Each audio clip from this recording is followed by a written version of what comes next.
Well, howdy. I often wonder, why are games dying so quickly? Sure, there were a few games here and there, like God of War, which I really enjoyed, and Elden Ring, that I played for hours. But so many games nowadays, they just go away. They disappear. They're gone. And they have a player base for about a week or two, and next thing you know, it's completely gone. Now, originally I did think that this was because of, well, the player base. I thought this was after effect of the mass retention loss that people have had since the invention of TikTok and short format videos. But after looking into it a little bit more, I realized that's not really the case. What I realized was that excessive hype and long wait times, essentially, caused these games to fizzle out because the expectations were set so high and didn't live up to the hype whatsoever. So now we're going to look at 3 games that had this effect. Those 3 games are Forspoken, The Day Before, and Redfall. Now, all 3 of these games are created by different people, have different formats, different budgets, different everything. But all of them had a large wait time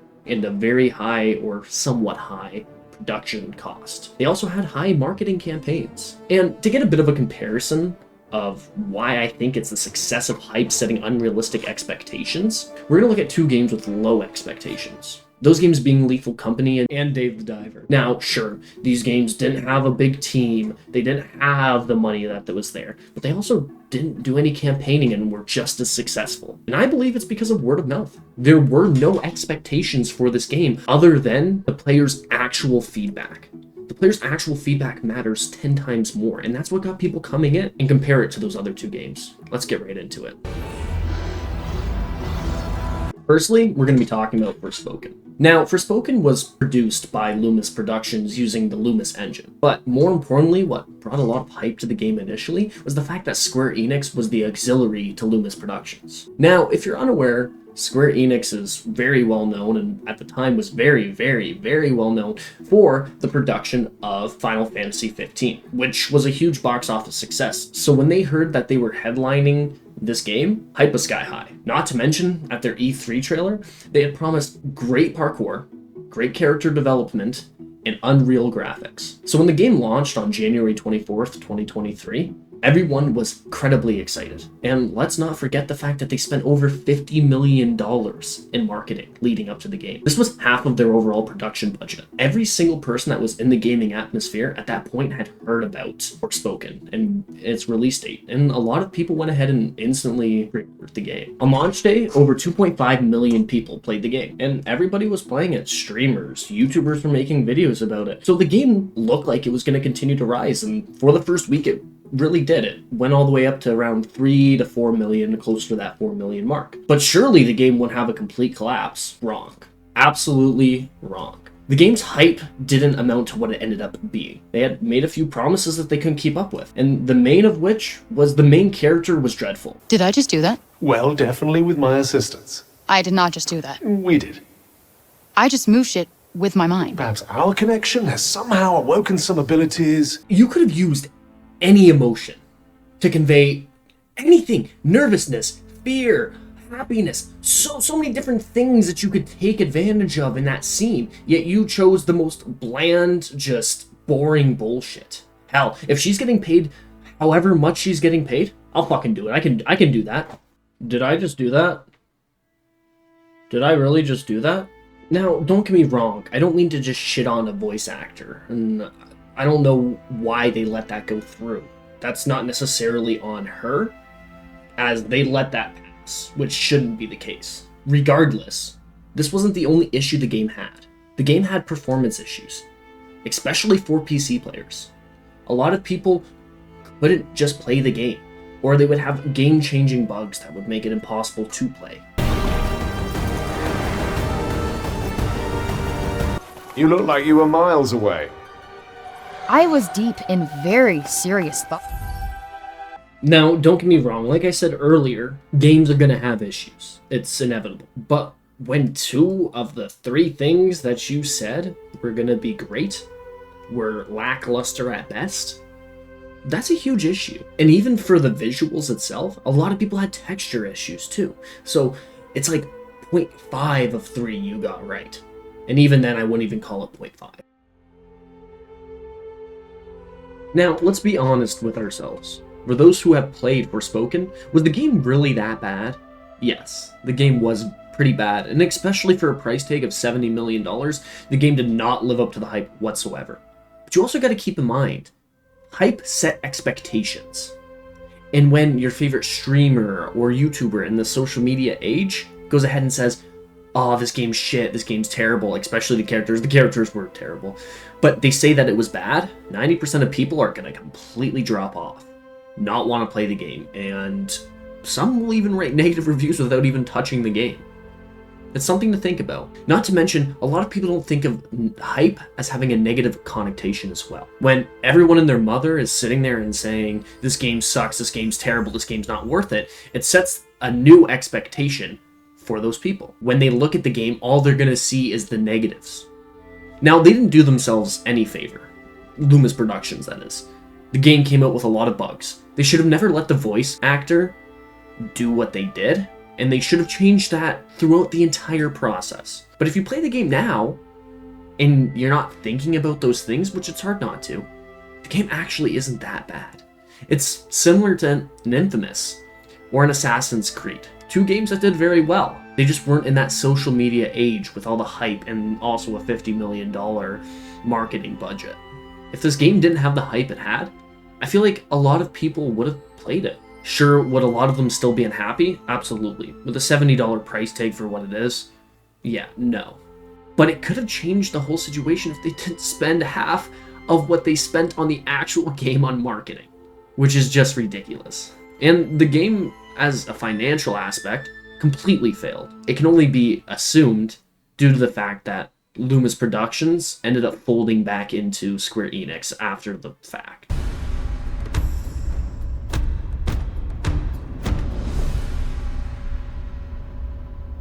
Now, The Day Before was a game that I personally almost fell for.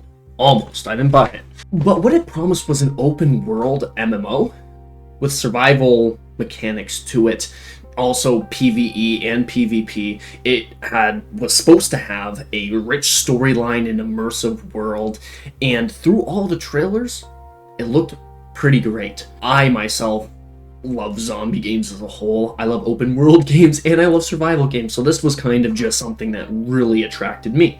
Now, I do wait to see non-narrated gameplay. That's what I like to see. I don't like narration when I watch games because I find that it makes you expect something and it begins to make you hate things, like I previously talked about for the last game. But when this game launched, it didn't even have a great launch. Only 1 million people. By the end of week 1, it was 1.5, and the total amount of people that bought this game was 2 million total. Now, I got a whole list of problems that this game has and what they promised. So we're just gonna quickly try to run through those. Firstly, open world. The final release featured a more constrained world than they had said. They said it was going to be a very large open world concept. You could go anywhere in the map, things like that. That was not the case whatsoever. Survival mechanics were supposed to be legitimate in as if they were real life, but they were underdeveloped and they didn't completely follow how real life would work, and a lot of them didn't even work to begin with. PvP and PvE, very unbalanced. Either you destroyed something or you got destroyed yourself, and unbalanced gameplay and really bad underdeveloped fighting mechanics. The rich storyline ended up lacking a lot of depth and had a lot of issues as a whole. It didn't really dive any deeper than the surface level. And lastly, the graphics were just abysmal. A lot of texture issues, very similar to Forspoken. They promised that it was going to be very, very high quality, and it just fell short of expectations as a whole.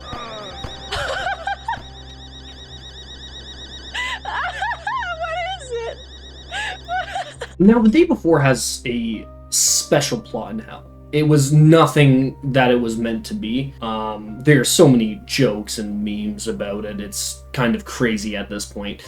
But the expectation was set so high.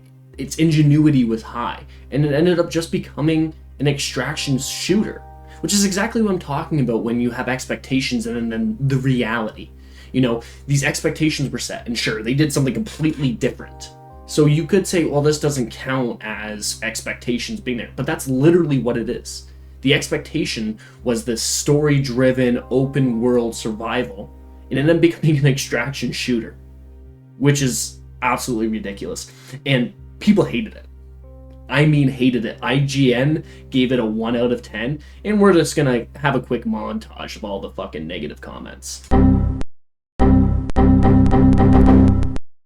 The bed.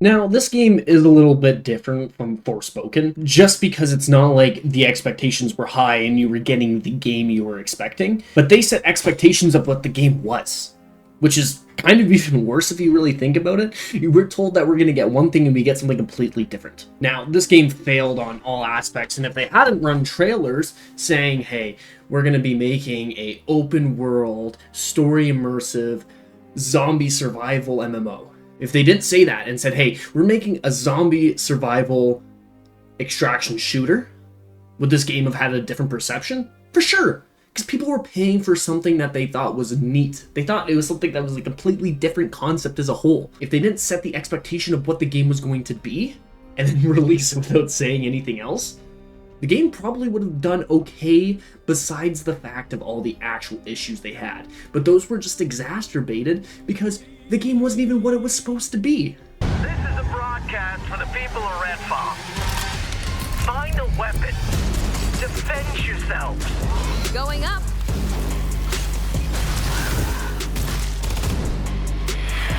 Redfall is very similar to that of Forspoken. Had an initial launch and then quickly fell. By quickly, I mean very quickly. By the end of month 1, they only had 800,000 people when they started day 1 with 1.6 million. Also, $35 million was spent towards marketing, and the production of the game itself was $70,000. So very similar to Forspoken in the way that it was half of the money that went into production went into marketing, which is just absolutely crazy. Now, funny enough, the gameplay was very similar to that of the day before. Redfall promised an open world with high quality graphics, and the graphics were lackluster, and the open world part wasn't very open worldy. It was kind of cut off and short and small. Not quite to the size that the day before was, but it didn't have all the elements that it had promised previously. They also promised a seamless cooperative gameplay, which was not the case. Many people reported bugs, they couldn't get into lobbies with friends, or they would just have connection issues as a whole. The combat and gameplay as a whole also felt very repetitive. It felt like you were going in a loop, and again, and again, and again, doing the same thing over and over and over. Now, it wasn't quite as big as a failure as the day before, but it still failed all expectations, and with half of their budget. Keep in mind, their production budget was $70 million. They spent $35 million on marketing alone. Those are two separate numbers, but still. In total, $105 million, but $35 million went right to marketing, especially for a game that didn't even commit to anything that they said they were going to have polished and finished. Is this what you want?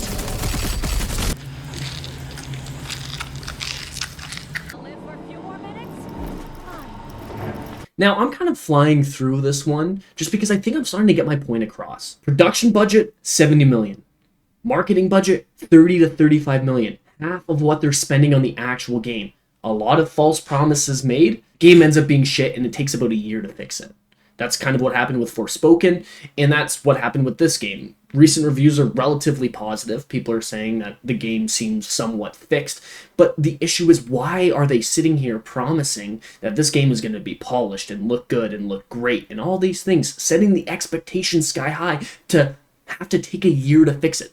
They're just trying to take advantage of those pre-sale buys. That's all they care about. And no offense, but a lot of us are dumb enough, me included, I've done it too, to buy these games before we see actual gameplay. Now, let's take a look at some games that did well with no expectations whatsoever, just positive feedback. Meet Dave, an interesting little human with a precarious love for the sea.